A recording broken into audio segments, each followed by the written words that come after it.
خسارے میں ڈوبی پاکستان کی قومی ایئر لائن پی آئی اے کی نجکاری کے سلسلے میں ایک نجی کمپنی کی طرف سے 10 ارب روپے میں اسے خریدنے کی پیشکش کی گئی ہے۔ اسلام آباد میں جمعرات کو پاکستان انٹرنیشنل ایئر لائن کے 60% حصص کی فروخت کے لیے بولی کھولی گئی۔ حکومت کو محض ایک party Blue World City consortium کی جانب سے بولی موصول ہوئی۔ Real estate development company Blue World City نے 85 ارب روپے کی کم از کم متوقع قیمت کے مقابلے میں صرف 10 ارب روپے کی بولی جمع کرائی، یعنی متوقع بولی کا تقریباً 12% حصہ۔ خیال رہے کہ پی آئی اے ایک پبلک لمیٹڈ کمپنی ہے جس کے سرمایہ کا تقریباً 96% حصہ حکومت کے پاس ہے۔ پی آئی اے مسلسل کئی برسوں سے خسارے کا شکار ہے اور اس کا شمار حکومتی سرپرستی میں چلنے والے ان اداروں میں ہوتا ہے جو قومی خزانے کو سالانہ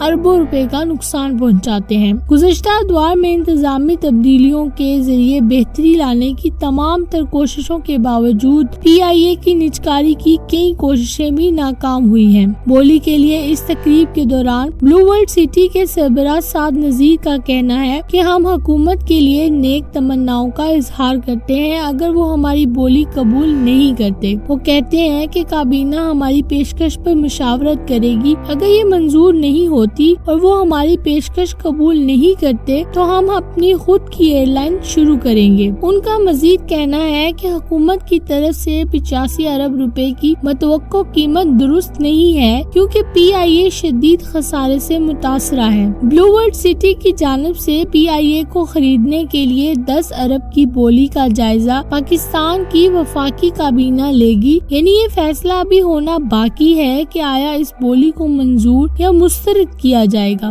نجکاری کمیٹی نے ابتدائی طور پر 6 بولی دہندگان کو اہل قرار دیا تھا، تاہم ان میں سے 5 اس عمل سے دور رہے ہیں۔ حکومت نے ایئر بلو لمیٹڈ، عارف حبیب کارپوریشن لمیٹڈ، ایئر عربیہ کی فلائی جنا، وائی بی ہولڈنگز پرائیویٹ، پاک ایتھنول پرائیویٹ اور بلو ورلڈ سٹی کو قومی ایئر لائنز میں اکثریتی حصص کے لیے شارٹ لسٹ کیا تھا۔ بولی میں شامل نہ ہونے والے 3 گروپس کے عہدیداروں کے مطابق انہیں مستقبل میں حکومت کے اس معاہدے پر پورا اترنے کی صلاحیت کے بارے میں خدشات ہیں۔ ٹاپ لائن سیکیورٹیز کے سربراہ محمد سہیل کے مطابق ریفرنس پرائز اور پیشکش میں اتنے فرق کا مطلب یہ ہے کہ حکومت کو پی آئی اے کی نجکاری سے متعلق اپنی حکمت عملی کو تبدیل کرنے پر غور کرنا ہوگا۔ دوسری کمپنیوں کی جانب سے بولی میں حصہ نہ لینے کی ایک وجہ تو کم وقت کا دیا جانا ہو سکتا ہے، یا دوسری طرف پی آئی اے کے وہ 60,000 سے زائد ملازمین ہیں جن کو لینے کے لیے کوئی بھی تیار نہیں ہے۔ دوسری جانب ایوییشن امور کے ماہر افسر ملک کے مطابق یہ بولی بھی زیادہ ہے کیونکہ پی آئی اے ایک ایسا ادارہ ہے جس میں حکومت کی جانب سے 650 ارب روپے کا قرضہ اپنے ذمہ لینے کے باوجود ابھی بھی 200 ارب روپے کا قرض باقی ہے۔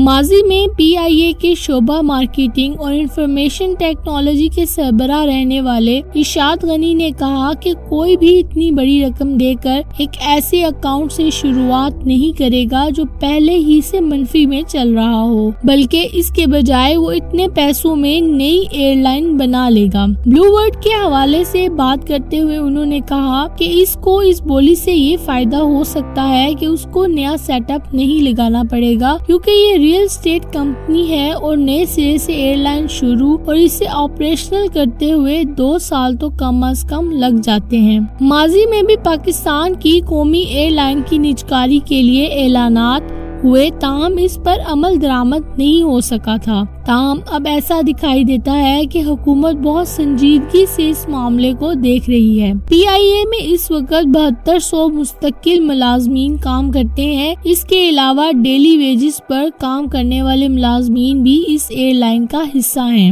گزشتہ کئی سال سے پی آئی اے کی جانب سے پیش کی جانے والی سالانہ مالیاتی رپورٹس میں ایئر لائن کے خسارے میں اضافہ ریکارڈ کیا گیا۔ پی آئی اے کی سالانہ رپورٹ 2022 کے مطابق اس برس ایئر لائن کا خسارہ 88 ارب روپے تھا۔ PIA کی جانب سے سال 2023 میں صرف پہلے 6 مہینوں کے مالیاتی نتائج کا اب تک اعلان کیا گیا اور اس کے مطابق ایئر لائن کا ابتدائی 6 مہینوں کا خسارہ 60 ارب رہا تھا۔ سب سے زیادہ حیران کن انکشاف یہ تھا کہ 1987 سے لے کر اب تک PIA نے صرف مالی سال 2006 اور 2007 میں منافع کمایا، جس سے اندازہ لگایا جا سکتا ہے کہ کوئی بھی حکومت اس ادارے کو بہتر طور پر نہیں چلا سکی۔